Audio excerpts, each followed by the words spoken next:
మీ business ఏదైనా మీ ఊర్లో promotion చేయాలంటే అది సుమన్ టీవీతోనే సాధ్యం. ఇప్పుడే సంప్రదించండి.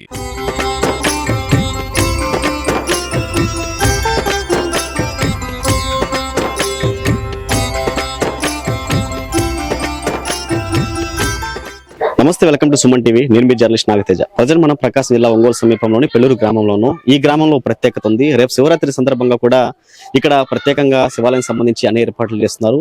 ఏదైతే ఇప్పుడు మనం ఉన్నటువంటి దేవస్థానం సుమారు 800 ఏళ్ల కిందట నిర్మించబడిందని చెప్పేసి ఇక్కడ గ్రామ ప్రజలు చెప్తున్నారు. అంతేకాకుండా ఇక్కడ స్వయంగా అప్పటి పూర్వంలో ఉన్నటువంటి వెంకటగిరి రాజాలు చేతుల మీద కూడా యొక్క దేవాలయాన్ని కట్టించారని చెప్పేసి ఇక్కడ ప్రజలు తెలియజేస్తున్న పరిస్థితి. ప్రజలు మనం పెళ్లూరు గ్రామంలోని శ్రీ మూలస్థానేశ్వర స్వామి, శ్రీ బాల త్రిపుర సుందరి దేవి దేవస్థానం ఒకసారి మనం విజువల్స్ చూడవచ్చు. పూర్తి స్థాయిలో ఇక్కడ రేపు శివరాత్రి సంబంధించి అన్ని ఏర్పాట్లు చేస్తున్నారు. ఒకసారి మనం ఇక్కడ దేవాలయం చరిత్ర చూసుకోవచ్చు. ఇక్కడ సుమారు కూడా 800 ఏళ్ల కిందట ఏదైతే ఇక్కడ దేవాలయం నిర్మించారని చెప్పేసి ఇక్కడ దొరికినటువంటి రాగి శాస్త్రం ద్వారా కూడా చరిత్ర బయటపడిందని చెప్పేసి ఇక్కడ గ్రామ ప్రజలు తెలియజేస్తున్నారు. అసలు ఈ దేవాలయం నిర్మాణం పూర్వం వెంకటగిరి రాజాలు ఎందుకు నిర్మించారు, అసలు ఆ సమయంలో ఏం జరిగింది, అంతేకాకుండా ఇక్కడ దేవాలయం చరిత్ర సంబంధించి గ్రామ ప్రజలు కావచ్చు, భక్తులు ఏం చెప్తున్న అంశాలు కూడా పూర్తిలో తెలుసుకునే ప్రయత్నం చేద్దాం. కొంతమంది కమిటీ సభ్యులు కావచ్చు, గ్రామ పెద్దలు ఉన్నారు, వారితో మాట్లాడదాం. సార్ నమస్తే. ఏంటి సార్ ఈ చరిత్ర ఏం చెప్తారు? ఎందుకంటే 800 ఏళ్ల కిందట దేవాలయం నిర్మిందని చెప్తున్నారు. వెంకటగిరి రాజాలు స్వయంగా దీన్ని నిర్మించారంటారు. మీకు తెలిసి ఏం చెప్తారు? 8 ఏళ్ల క్రితం గుడి కట్టిన వెంకటగిరి రాజా గారు కట్టిన గుడి కట్టిన తర్వాత వాళ్ళు భార్యాభర్తలు పూజలు చేసుకుంటూ చరిత్ర వచ్చేసారు. అప్పట్లో వెంకటగిరి రాజా గారి గజస్తంభం ఇది. అప్పట్లో గజస్తంభం అయితే 7 సంవత్సరాలకి అది సెదలాస్తులో పోయింది. అప్పుడు ఆ గజస్తంభం గ్రామస్తులందరూ కలిసి మళ్ళీ కొత్తగా స్తంభం వేద్దామని చెప్పని దాని గుంట తవ్వేసి తీశారు. అప్పుడు ఆ గుంట తవ్వితే 5 అడుగుల లోతులో ఈ పంచలోకాల విగ్రహం ప్లేట్ ఉంది ఆ గజస్తంభంకి అడుగున. ఆ ప్లేట్ తీస్తే అప్పుడు ఇది రాజాగారు వెంకటగిరి రాజా గారు కట్టిన గుడి, ఆ 8 సంవత్సరాలలో కట్టిందే చరిత్ర మొత్తం ఉంది. దాన్ని శుభ్రంగా దోమి అనేది చూసుకొని అప్పుడు ఆ పంచలోకాల విగ్రహాన్ని రేకును అమ్మితే మళ్ళీ ఈ గజస్తంభం కొనడానికి ఈ డబ్బులు రేకులకి అన్నిటికీ అదే ఉపయోగపడింది. దాన్ని బట్టి గ్రామస్తులందరూ కలుసుకొని చేసి మళ్ళీ కొత్తగా గజస్తంభం వేసి కట్టారు. ఇక అక్కడి నుంచేసి గజస్తంభం గ్రామంలో అందరూ వచ్చి దండం పెట్టుకోవటం, పూజారులు నిలబట్టడం చేయటం అంతా బాగానే జరుగుతూ ఉంది. ఈ లోపల ఏదైనా దేవస్థానం చేయాలంటే ఇట్లా కృష్ణ అక్కడ ఏదైనా పని చేయాలంటే నేను చేస్తాను చెప్పి దేవస్థానం చుట్టూ బండలన్నీ పరిచాడు. ఏదైనా గుళ్ళో కార్యక్రమం ఏదైనా శివాలయంలో స్వామికి చేయాలంటే ముందు రామకృష్ణకే చేస్తారు. చేస్తే దానికి వచ్చేదను పాల్గొని ముందుగానే చేస్తూ ఉంటాడు. తర్వాత గ్రామస్తులు అందరూ కలిసేదను అందరూ ఈ కార్యక్రమాలు చేస్తారు. ఇప్పుడు అన్నదాన కార్యక్రమం, ఇప్పుడు స్వామి శివ కళ్యాణం చేస్తున్నాం, అన్ని అట్లా గ్రామస్తులు అందరూ కలుసుకొని స్వామి కళ్యాణం అందరు కలిసి చేస్తుంటారు. అయ్యా రామకృష్ణ గారు మీరు చెప్పండి, అసలు ఏంటి 800 ఏళ్ల క్రితం ఏంటి వెంకటగిరి రాజాగారు ఇక్కడ ఉండడం ఏంటి, వారు పొలంలో కళ్ళలో కనపడడం కావచ్చు, ఇక్కడ విగ్రహాలు బయటపడటం, ఆలయం నిర్మించడం కూడా ఇదంతా ఒక చరిత్ర చెప్తుంది. రాగి శాసనాల్లో ఒక తెలియని భాషలో కూడా బయటపడింది. సో మీరేం చెప్తారు? ఒకప్పుడు వెంకటగిరి రాజా గారు ఇటు ఈ రూట్ లో పోతా ఉంటే అప్పుడు ఇక్కడ కుందేలు నక్కం దొరుకుతుందని ఆయన చూసి ఈ గడ్డ చాలా పవర్ఫుల్, ఇక్కడ కోట నిర్మించుకోవాలని ఆయన సంకల్పించుకున్నాడు.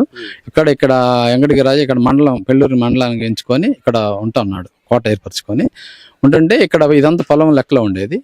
అప్పట్లో దున్నుతుంటే నాగేలు తగిలి స్వామివారు బయటకు వచ్చాడు. సరే దున్నితే మా మరుసటి రాజుగారు వచ్చి చూసినా కూడా ఒక రకమైన వెలుతురు కానొచ్చినా ఆయన పడుచుకోకుండా వెళ్ళిపోయాడు. నైట్ స్వప్నంలో కానొచ్చి నేను పలాంది ఇక్కడ నాగలు తగిలి ఉన్నాను, నన్ను పడుచుకొని పోయావని ఆయన స్వప్నం చెప్తే తల మరుసటి రోజు చూడంగానే ఉంది. అదే ప్లేస్ తవ్వంగానే పంచలోకాల విగ్రహం కూడా బయటపడింది. అప్పట్లో ఆ పంచలోకాల విగ్రహం ఏ స్థలంలో అదే స్థలంలో గుడి నిర్మించడం జరిగింది. ఆ పంచలోక విగ్రహం కూడా కొంతమంది ఇద్దరు దొంగలించడానికి ప్రయత్నిస్తే కొంచెం కళ్ళు పోయినాయి. ఆ పోయిన తర్వాత వాళ్ళ కుటుంబాలు కూడా కొంచెం ఉంది. మళ్ళీ అదే స్థానంలో పెట్టి తప్పని శ్రమించమని ఏడుకోక స్వామివారు శ్రమించి యథాస్థానంగానే ఉన్నారు. అప్పుడు నుంచి కూడా ఈ గుడి ఏంటంటే అప్పట్లో ఈ గదస్తంభం వాలిపోవటం వల్ల అది తీసినప్పుడు ఆ రేకు బయటపడినప్పుడు దాంట్లో శాసనాలు మొత్తం అప్పట్లో రాసి ఉంది కాబట్టి చరిత్ర గుడి చరిత్ర దాన్ని రాసిన దానివల్ల మనకు తెలియదు. ఎందుకంటే 800 సంవత్సరాల క్రితం అంటే మాకు తెలియదు, మా తండ్రి గారికి తెలియదు, వాళ్ళకి కూడా తెలియదు కాబట్టి దానివల్ల మనకు తెలియపరిచింది అది కాక కూడా ఈయన చాలా పవర్ఫుల్ గా ఉంటాడు స్వామి కాడ. ఇక్కడ ఎక్కువ పంతులు కూడా ఎక్కువ నిలబడరు, ఎందుకంటే ఫస్ట్ నుంచి కూడా ఇప్పుడు గుడి మూతే ఉంటది. నా చిన్నతనం నుంచి కూడా సూచన ఉంటది. అలా దసరాకి సంక్రాంతికి ఊరేగింపు మిగతా టైంలో ఇప్పుడు మూతే ఉంటది. తర్వాత ఏంటంటే ఇక్కడ నాగమల్లేశ్వరి దేవత కూడా ఇక్కడ తిరుగుతూ ఉంటది. ఇక్కడ నాగవంత గుడి చూసారా మీరు ఎప్పుడన్నా? అంటే నేను ఇక్కడ గుడి చుట్టూ బండ్లు వేసినప్పుడు పడిగతో గుడి చుట్టూ నీడబడినప్పుడు అప్పుడు మీడియా కూడా వచ్చి మొత్తం ఒక 5 రోజులు 6 రోజులు, కానీ అది ఎక్కడ ఉంటుందో తెలియదు, ఓళ్ళు నీడ పడుతున్నది. తర్వాత నాకు ఒక రోజు కల్లో కానిచ్చి నేను నాగమలసి దేవత అని నాకు ప్రత్యేక పేరు చెప్పింది అమ్మవారు. అప్పుడు నుంచి నాకు నాగమలసి దేవత అనేది డిసైడ్ చేసుకున్నాను అంతే. సరే, ఇంకోటి ఇక్కడ ఆ లోపల విగ్రహం చూడొచ్చు, అమ్మవారి విగ్రహం మెడ ఒకవైపు వంపుగా ఉంటూ స్వామి వైపు చూస్తున్నట్లుగా ఉన్నట్లు చరిత్ర చెప్తుంది. ఒకటి పలుమార్లు విగ్రహాన్ని మార్చినా మళ్ళీ అదే రూపం రావడం, ఇదంతా ఎలా చూడొచ్చు అంటారు? అప్పట్లో అమ్మవారికి విగ్రహం తయారు చేసినప్పుడు మరుసటి చెల్లెకి మెడ వంపుగా ఉంటుంది, మళ్ళీ అట్నే చికెన్ మళ్ళీ వంపుగా ఉంటుంది. తర్వాత అమ్మవారు నేను ఎప్పుడు ఎన్నిసార్లు చికెన్ అని ఎంతారా అని చెప్పి ఎప్పుడు నేను సోమవారినే చూస్తుంటాను, అంతేగాని మీరు మార్చినా కూడా కుదరదు, నేను ఎట్టున్నా అట్నే మీరు వదిలే, నేను ఎప్పుడు సోమవారం చూస్తుంటాను, అందుకే దానికి అర్థం మేడ వంపుగా. వెంకటగిరి రాజుకు సంబంధించి కోటలు కూడా ఉన్నాయంటారు, మీకు తెలుసు? నాకు తెలిసినప్పుడు ఉందండి, తర్వాత శిథిలస్థితం అయిపోయింది. నేను చిన్నప్పుడు చూశాను నేను ఇక్కడ కోట ఉండేది, చుట్టూ కూడా అగిడతా, అంటే దాదాపు ఒక 100-200 అడుగుల లోతు ఉంటుంది, చుట్టూ నీళ్లు ఉండేవి. అప్పట్లో మనకు తెలియని టైంలో మొసళ్ళు వదిలేవాళ్ళు అన్నవాళ్ళు, నాకే తెలియదు. నీళ్లు మట్టుకుండేవి, గుడి చుట్టూ కోట చుట్టూ నీళ్లు ఉండేవి, అగిడుతుండేది. తర్వాత ఉండగా కాలక్రమేణా అంతా బొడిచిపోయింది, కోటలు పడిపోయినాయి అంతా. మీ చిన్నతనంలో 800 ఏళ్ల క్రితం అంటే కూడా ఎట్లా ఉండేది అసలు ఈ ప్రాంతం? చెట్లు కావచ్చు, అప్పుడు 500 సంవత్సరం క్రితం అంటే మనకి ఏం తెలిసింది తెలియదు కాబట్టి, అప్పుడు ఇక్కడ ఓన్లీ రాజుగారి కోటే తప్పితే పొలాలు తప్పితే ఊరు అసలు లేదు. కాకపోతే ఏంటంటే ఈ ఊరికి అవతల పక్క పొలిమేర అని ఉండేది, అక్కడ ఊరు ఉండేది. రాజులు అంతరించిన తర్వాత అక్కడ పల్లు ప్రాంతం అవటం వల్ల జనాలు లేచి వచ్చి ఇక్కడ ఏర్పరచుకున్నారు రాజులు అంతరించిన తర్వాత. అది ఎలా ఉంది ఇప్పుడు 800 ఏళ్ల కిందట అంటే కూడా జిల్లాలో ఒక సంచలనంగా ఉన్న దేవాలయం ఇది. సో ఇక్కడ గ్రామస్తులు కావచ్చు, చుట్టుపక్కల ప్రాంతం నుంచి కూడా చూసే పరిస్థితి కనిపిస్తుంది. సో ఈ ఏడాది శివరాత్రి ఎలా నిర్వహించుకుంటున్నారు? ఇక్కడ ప్రతి శివరాత్రికి 2012 నుంచి కళ్యాణం అన్నదాన కార్యక్రమం జరుగుతూనే ఉంది, ఎప్పుడు ఆగలేదు.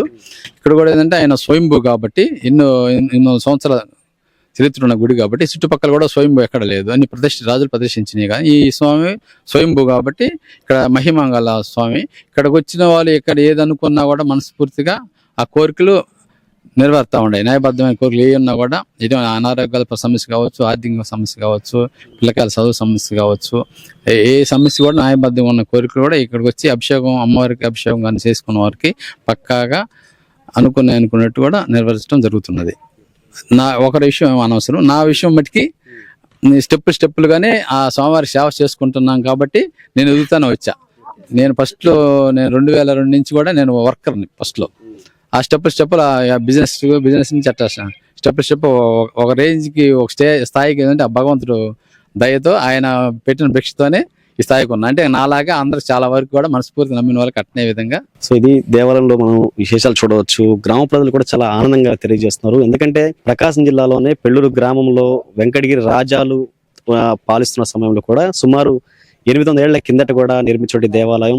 ఆ సమయంలో వారికి ఇక్కడ ఉన్నటువంటి మహిమలు, శక్తులు ఎన్నో కూడా వారికి కళ్ళారా చూసి తీసుకున్నట్టు పరిస్థితుంది. అంతేకాకుండా ప్రతి ఏడాది ఇక్కడ గ్రామస్తుల సహకారం కావచ్చు, కమిటీ సభ్యుల సహకారంతో కూడా ప్రతి ఏడాది వచ్చేటువంటి పండుగలు కావచ్చు, శివరాత్రి కావచ్చు, అన్ని కూడా చాలా అంగరంగ వైభవంగా నిర్వహించుకుంటామని చెప్పేసి ఇక్కడ గ్రామస్తులు తెలియజేసిన పరిస్థితి.